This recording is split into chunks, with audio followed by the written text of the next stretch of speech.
は進化しています。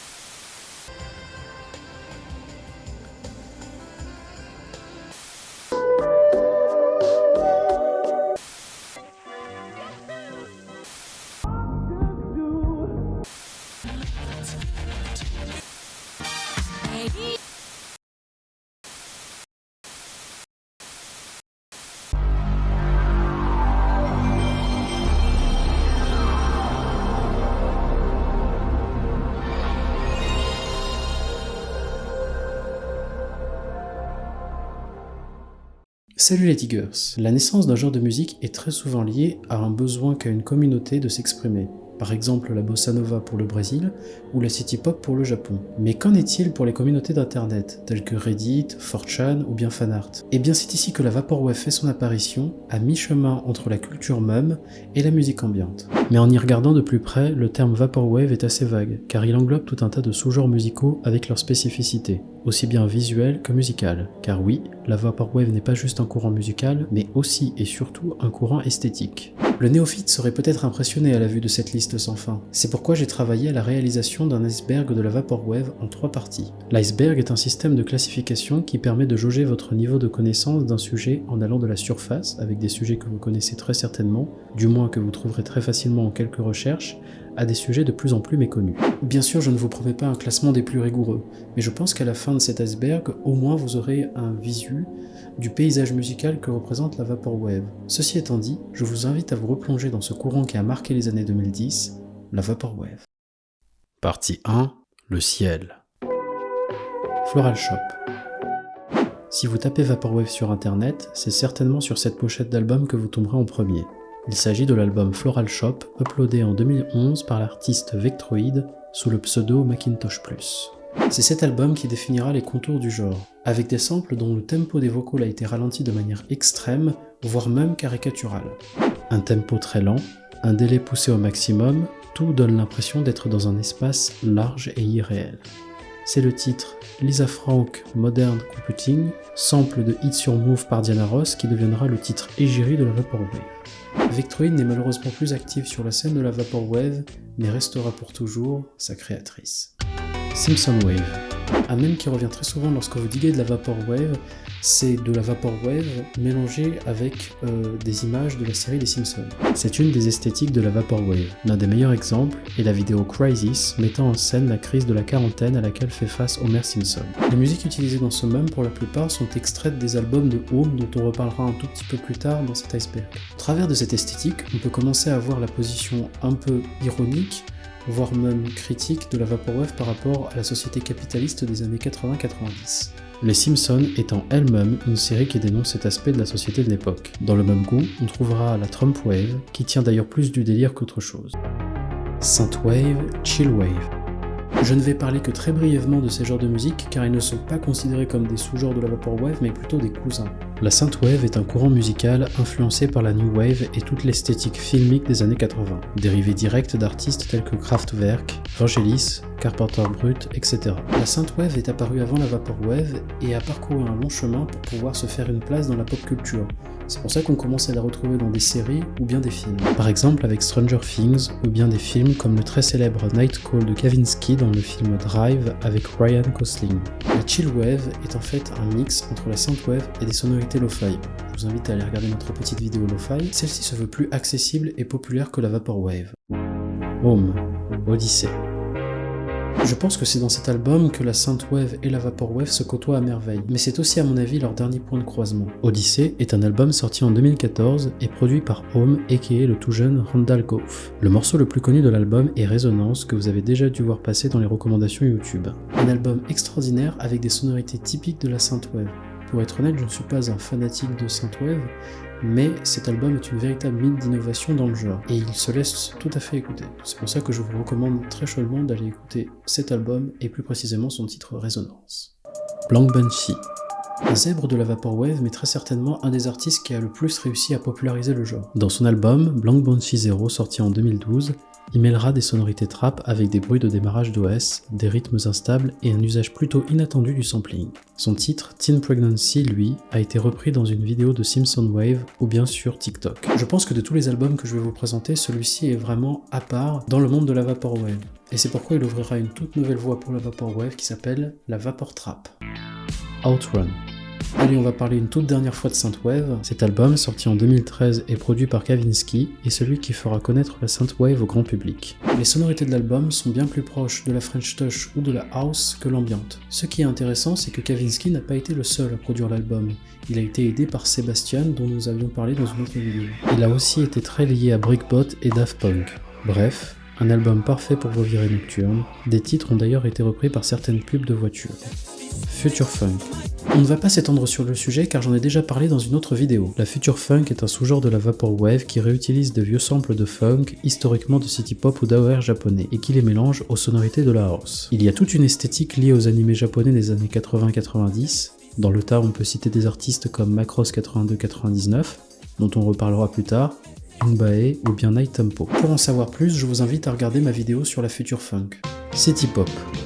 Non, bien sûr, la City Pop n'est pas un sous-genre de la Vaporwave, mais celle-ci a eu une influence non négligeable sur le style musical et esthétique de celle-ci. Prenez par exemple Skylar's Puns de Saint Pepsi, qui est une reprise de Love Talking par Tatsuro Yamashita, ou encore Temple Stage 01 de Syllabus, qui reprend 1984 de Jungo Yagami. À vrai dire, c'est surtout le cas en Future Funk. Mais la Vaporwave reprend aussi le style du Japon des années 80, avec des pubs atypiques, déjantés, ainsi que tout l'univers technologique de l'époque.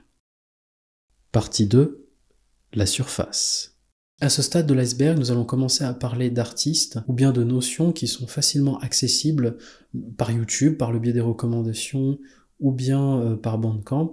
Donc ce sont des sujets que vous allez trouver très facilement. Saint Pepsi. Un artiste littéralement dans la lune avec un pied dans la Vaporwave et l'autre dans la Future Funk. Il se lancera dans la Future Funk avec la sortie de son album Hit Vibes en 2013. Il travaillera aussi avec l'artiste Luxury Elite sur l'album Late Night Delight. Saint Pepsi ou bien Skylar's Puns est très connu pour ses sonorités très proches de la funk, mais aussi très empreintes d'ambiance. Accompagné de pubs des années 80 en vidéo, comme celle de McDonald's ou de Pepsi. Quand on écoute ou on regarde Saint Pepsi, on a tout de suite cette nostalgie pour les années 80, avec des mélodies catchy et des pubs vous vendant le paradis en bouche. C'est un sentiment qui reviendra très souvent en écoutant bien d'autres artistes de Vaporwave. James Ferraro, Farside Virtual. James Ferraro est le pionnier de l'hypnagogic pop. C'est un courant de la Vaporwave qui se veut évoquer les années 2000 avec tout leur univers technologique et corporate. Hypnagogic est un mot qui désigne un état de sommeil dans lequel on peut voir et entendre des hallucinations. Son album, Farside Virtual, est très souvent référencé comme de la musique d'ascenseur avec des bruits de sonneries de téléphone des années 2000. C'était d'ailleurs le but original, créer un album avec des sonneries de téléphone téléchargeables. On est très loin de la Vaporwave telle qu'on la conçoit en termes de musique ambiante. On est en fait plus proche de la jungle avec des rythmiques syncopées et un tempo très rapide. En bref, un album chaotique. Windows 96. Un artiste de Vaporwave dont le style est indéfinissable dans la mesure où tous ses albums sont différents les uns des autres. Prenez par exemple 100 Morning, qui est d'ailleurs leur album le plus connu. Il est très clairement orienté synthwave, mais si vous prenez Optimized, lui est bien plus ambiante, hypnagogique. Mais alors que dire de son dernier album, Empty Hiding World, qui est une exploration du style synthpop. Ce qui est assez étonnant, c'est qu'en fait il utilise toujours le même genre de sonorité, mais il arrive à les faire varier d'un album à un autre. En bref, un délice pour les oreilles et une redécouverte constante. Luxury Elite. Vous imaginez être un riche américain propriétaire d'une villa à la Dallas, eh bien vous allez adorer l'artiste suivant, il s'agit de Luxury Elite. Son album World Class sorti en 2015 sur Bandcamp habillera différemment la Vaporwave, sample de smooth jazz, saxophone sensuel, atmosphère lounge. En écoutant cet artiste, on s'imagine sans difficulté dans une salle de réception ultra classe, saucisse cocktail d'une main et coupe de champagne de l'autre, en regardant au loin à la fenêtre d'un gratte-ciel. Pour être honnête, tous ces albums sont un peu dans la même veine, mais ils se laissent très bien écouter, et d'ailleurs Luxury Elite est un de mes artistes de Vaporwave préférés. Echo Jams. Je dois vous faire des aveux, je vous ai menti en vous disant que Floral Shop est le tout premier album de Vaporwave. Le tout premier album qu'on pourrait vraiment qualifier de Vaporwave est en fait Echo Jams, sorti en 2010 et produit par Chuck Person. Une véritable révolution silencieuse à l'époque où il était sorti. Usage de samples au BPM lent et au pitch bas, atmosphère limite psychédélique, couverture d'album faisant référence à la pochette du jeu Écho le Dauphin, sorti en 1992. Je veux dire, regardez, c'est un dauphin. Il fait des ploufs dans l'eau, il a des étoiles sur la tête et puis il y a du ciel bleu. Bah, moi j'aime bien les ploufs et le ciel bleu. On qualifiera son style de plunderphonique, c'est-à-dire que son album est constitué de samples du début à la fin. Et si vous faites bien attention, les morceaux de samples qui sont répétés parfois laissent transmettre un message, c'est-à-dire qu'il va reprendre toute une chanson et faire répéter certains mots en boucle, et très curieusement, ces mots ont en fait un sens caché. Celui de la critique de la société américaine pseudo-idyllique des années 80. En tout cas, tel que nous vendaient les publicités. En bref, un album qui aura inspiré les plus grands de la Vaporwave. La anthologie. Ce mouvement est en fait très lié à la Vaporwave dans la mesure où celle-ci vient puiser toute son énergie dans la relation qu'on a avec le passé, même si on ne l'a pas vécu. Si on cherche sur Wikipédia, la anthologie c'est... L'anthologie consiste en des œuvres qui se construisent à partir d'une trace en provenance du passé, le plus souvent matérielle. Cette trace peut également s'avérer immatérielle. C'est là où ça devient intéressant. Là où certaines séries, telles que Stranger Things, abordent la déconstruction de manière candide, en ne gardant des années 80 que tout ce qui se rapporte aux bons souvenirs, la Vaporwave, elle, va plutôt être liée à des pubs, des bruits typiques de cette époque, des génériques de bulletins météo, etc. Tout ce qui en fait est en arrière-plan. C'est là qu'on peut voir que finalement la Vaporwave est une parodie de déconstruction. Et c'est pour ça qu'à cette époque, beaucoup de personnes pensaient que la Vaporwave était qu'une blague. Mais dans les faits, c'est là où était toute la puissance de la Vaporwave. On était nostalgique d'un passé qu'on n'avait pas vécu. C'est là toute la magie de la anthologie. 2814, The Birth of a New Day. Album sorti en 2015, fruit de la collaboration de Hong Kong Express et Telepath, deux géants de la Vaporwave.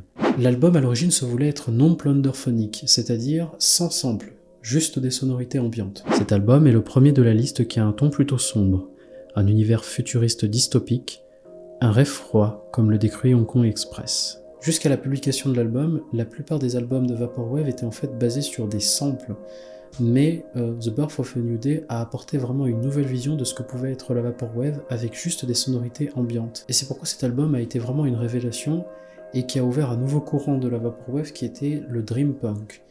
Je vous recommande la vidéo de Fed Up à ce sujet qui traite de cet album de manière exhaustive et qui parle aussi de tout l'aspect ironique qu'il y a autour de la Vaporwave. Partie 3.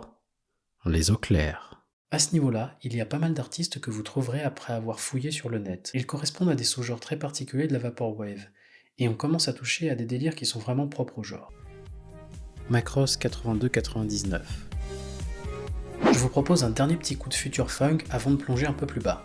Macross 99 est un artiste mexicain de future funk basé au Japon. Ses influences sont assez classiques pour le genre, hip-hop, jazz fusion, funk, house, etc. Son esthétique visuelle tourne autour des animés, et plus particulièrement l'animé Sailor Moon, qui est la mascotte de l'artiste, quasi omniprésente dans son univers visuel.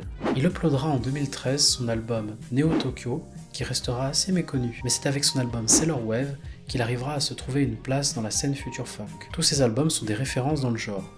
Sham, A Million Miles Away, Sailor Wave 2, Sailor Wave 3, bref, rien à jeter. Le style de Macross dans ses premiers albums est plus orienté plunderphonics. 80% de ses titres sont basés sur des vieux samples de city pop, d'AOR et de smooth jazz. J'adore son utilisation des samples de chaque attaque. Mais avec le temps, il se forge un style unique. Il aura aussi pas mal collaboré avec d'autres artistes, tels que Sarah Bonito dans Orsay, Fresh avec Flamingozis, Satin Wizard avec le Real, etc. Pour ma part, c'est lui qui a été ma porte d'entrée dans le monde de la Vaporwave et plus particulièrement de la future funk. Pour en finir, on notera que Macross créera le collectif d'artistes Sailor Team, constitué des plus grands, Desired, Aritus, Vintage, Night Tempo, Android 52. Si vous aimez la future funk, c'est eux qu'il faut aller voir. Deep Fantasy. J'ai découvert cet album en travaillant sur cet iceberg. À sa sortie en 2012, cet album était resté relativement méconnu du grand public, mais c'est en 2016 qu'il deviendra un hit de la Vaporwave grâce à la communauté de Bandcamp. Le groupe Surfing, constitué de Penny Van Alzerk et de Leroy Nania, se sera inspiré de ses souvenirs d'enfance des années 1980 en essayant de recréer ce sentiment qu'on peut avoir lorsqu'on visionne une VHS. Cet album se distingue des autres par sa dimension mélodique et instrumentale. Un ou deux titres de l'album ne sont que des samples, mais tous les autres sont en fait des morceaux composés par le groupe. À mon avis, Deep Fantasy n'est pas un album de Vaporwave à proprement parler, mais plutôt un album vaporwavisé. Et c'est pour ça qu'il a connu un certain succès sur Bandcamp. Alors, vous aussi, laissez-vous tenter par revivre ce bel été 1985. Dream Catalogue, Hong Kong Express. Dream Catalogue est un label d'artistes de Vaporwave créé par Hong Kong Express en 2014. Dans ce groupe d'artistes talentueux, on retrouvera bien sûr Telepath, Various, Vincent Remember, et c'est d'ailleurs sous ce label que 2814 A Birth of a New Day a été enregistré. Le but de la création de ce label était de capturer l'essence des rêves en musique. Ce sera une idée importante dans la nouvelle scène Vaporwave post-2015. L'album HK Hong Kong appartient à ce label, et pour le décrire, HKE dira « The sea of neon, rippling waves under a heavy rain that batters the window of the dark hotel room in the middle of the city. There is no point to any of this except beauty, a return of dreams, Hong Kong. » C'est un album qui suivra la même voie que 2814. Comme tous les albums de Dream Punk, on a des sonorités ambiantes, voire même irréelles, et je qualifierais cet album de Vaporwave cinématique, un véritable chef-d'œuvre de Hong Kong Express. Contrairement à ce qu'on pourrait penser, Hong Kong Express n'est ni d'origine chinoise ou japonaise, mais américaine. Depuis tout petit, il entretenait une passion pour les cultures asiatiques et le jazz fusion. En 2013, il se rattache au mouvement Vaporwave aux côtés de Telepath pour créer Dream Catalogue. L'esprit de la plupart de ses albums est de recréer ce sentiment de solitude qu'on peut avoir dans une grande métropole asiatique. Sa principale source d'inspiration ont été les films de Wong Kar-wai, dont on peut retrouver des portions de dialogue dans son album 2047. Il y aurait énormément de choses à dire sur Hong Kong Express et sa manière de voir la Vaporwave. Vous trouverez des liens vers ses interviews en description. Telepath, Virtual Dream Plaza. Un véritable géant de la Vaporwave. Si vous regardez la liste de ses albums sur Bandcamp, c'est juste impressionnant comme il a été ultra productif de 2013 à 2016. Écouter Telepath, c'est une expérience indéfinissable où le temps semble se dilater. Son style est défini par l'utilisation de samples distordus dans tous les sens, de reverb et de filtres en tout genre. Son but est très clairement de créer l'illusion d'un rêve en musique.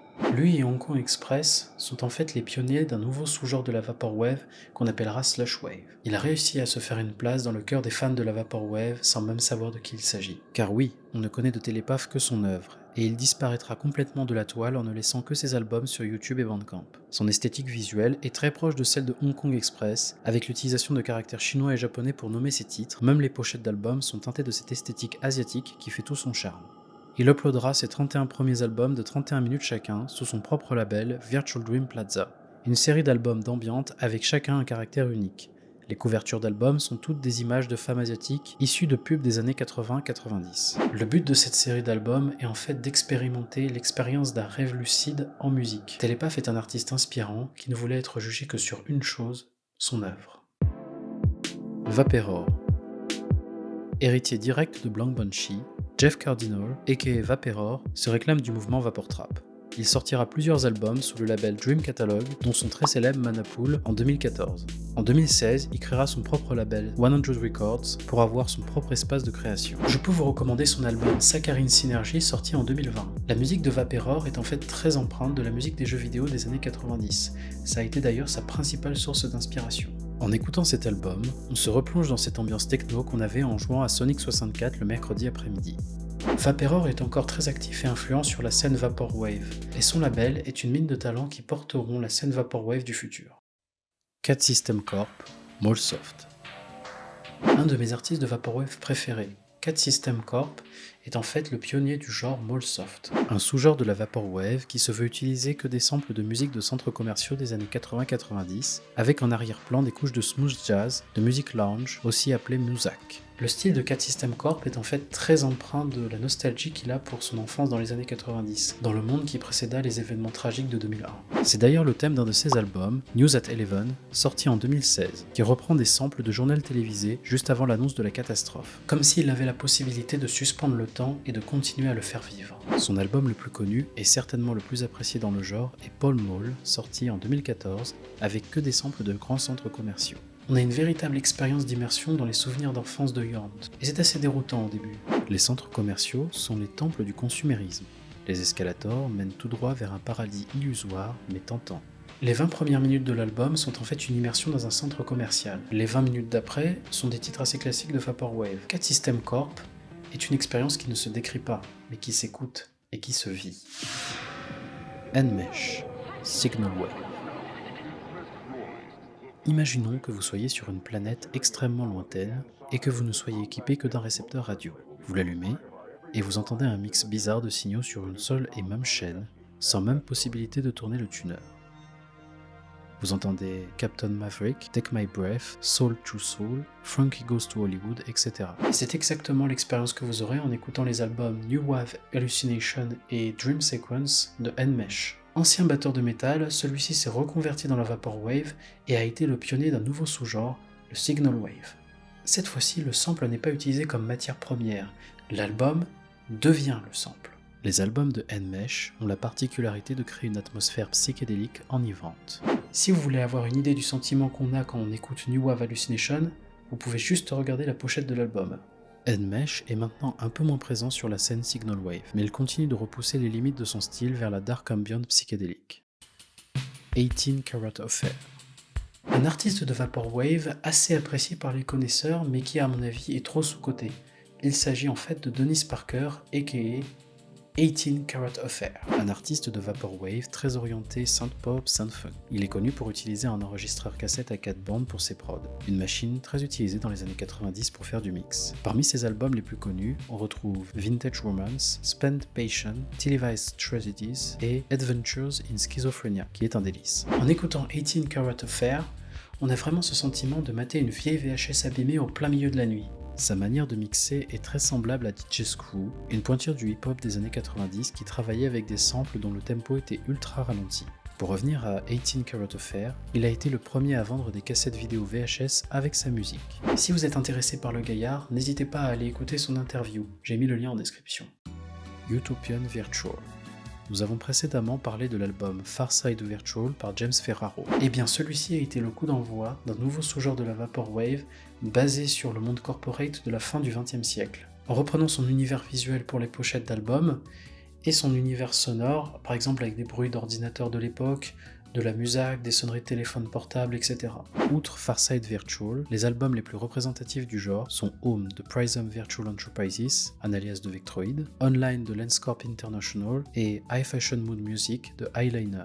L'Utopian Virtual est en fait une image de notre futur, dominée par le monde corporate d'un côté et les machines de l'autre. Tout cela rendant la différence entre le virtuel et la réalité quasi indiscernable. Il y a un genre de musique qui prendra le contre-pied du Virtual Utopian en accentuant le côté dystopique du futur, il s'agit du faux Utopian.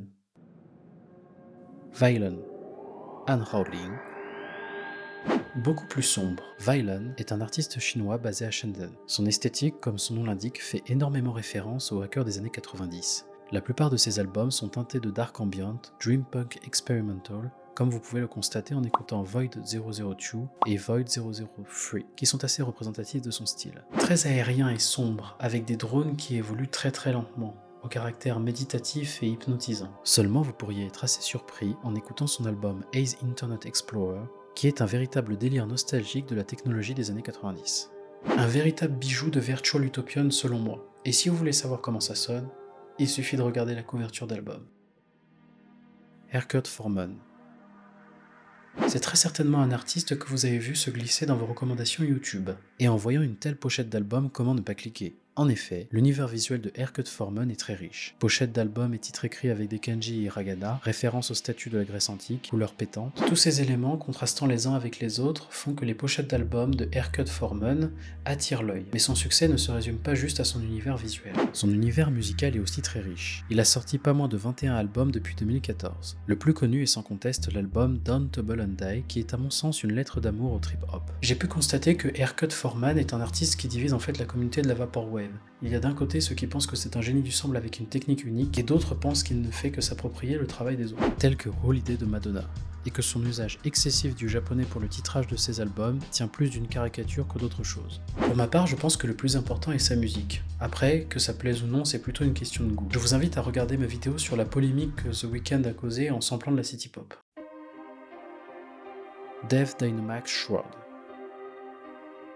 Un collectif d'artistes constitué de James Webster, Tech Honor et Keith Rankin. Le style de Dev Dynamics Shroud n'est pas figé. En fait, chacun de leurs albums aborde une thématique particulière. La mer pour SeaWorld, la tristesse pour Regret, le shopping online pour Online, etc. C'est leur album Virtual Utopia Experience qui marquera un tournant majeur dans leur discographie et leur approche de la Vaporwave, bien moins plunderphonique et plus ambiante. Dans une interview, James Webster parle de la création de cet album comme un moyen de pousser la Vaporwave jusqu'à ses limites. Leur discographie est vraiment fascinante. J'ai pu vous trouver un petit guide pour pouvoir naviguer entre les différents styles et thèmes abordés. Le groupe a créé sa propre esthétique visuelle et musicale qu'elle appellera New World. C'est aussi au passage l'un des seuls groupes que je connais qui sample des tubes de K-pop. Je vous recommande l'album I Will Try Living Like This sorti en 2015. Pour le reste, je vous propose d'écouter et d'en juger par vous-même. La scène Vaporwave après 2015. Faisons un petit arrêt sur image. On a vu que la Vaporwave s'est développée à peu près de 2012 à 2020. Mais là où en 2012, la Vaporwave était un style de musique assez homogène, à la fin des années 2010, la Vaporwave est devenue un style avec tout un tas de sous-genres. Et cette séparation est due à l'album The Birth of a New Day en 2014. À partir de cette période, la scène Vaporwave et sa communauté se sont divisées en deux parties. Ceux qui ne jurent que par le sampling, avec la Signal Wave, la Future Funk, le Virtual Utopian, la Vapor Trap. Et ceux qui ont pris une direction plus ambiante avec la Dream Punk, la Slush Wave, le Dark Ambient, tant du point de vue musical que du point de vue esthétique. C'est aussi une période où il y a une partie de la communauté de la Vaporwave qui commence à critiquer la surutilisation de samples, l'appropriation de la culture asiatique, et d'un autre côté, la fumisterie de certains artistes de Vaporwave qui se prennent trop au sérieux et qui ont une certaine idée de ce que devrait être la Vaporwave. Ce sont des considérations qui ont fragilisé la communauté Vaporwave en la cantonnant à une certaine esthétique d'un côté ou de l'autre. Ce qui nous mène à notre dernier sujet. Freed from the World. Cet album, sorti en 2012, est une création de Internet Club, dont on parlera un tout petit peu plus tard. Cet album, comment dire, est très spécial, car en fait il est constitué, pour la plupart des titres, de bruit. Et l'écoute de cet album tient plus de la résistance psychologique que de l'appréciation. L'idée derrière l'album est tout simplement de proposer une satire de la Vaporwave. Oui, donc une satire de la satire. C'est dire quel est le niveau d'abstraction de cet album. Usage de titres en japonais, apparition aléatoire de samples, pochette d'album avec un personnage d'animé qui, à mon avis, a dû l'écouter plus d'une fois. Cet album est une curiosité de 19 minutes qui ne vous laissera pas de marbre, croyez-moi. Nous verrons plus tard un autre exemple de satire de la Vaporwave, qui est Floral Shop Chew. L'album n'a pas été bien reçu, et quand certains criaient au génie d'un côté, d'autres parlaient plus de fumisterie sans nom. Ceci étant dit, je vous propose de commencer à plonger dans les eaux troubles.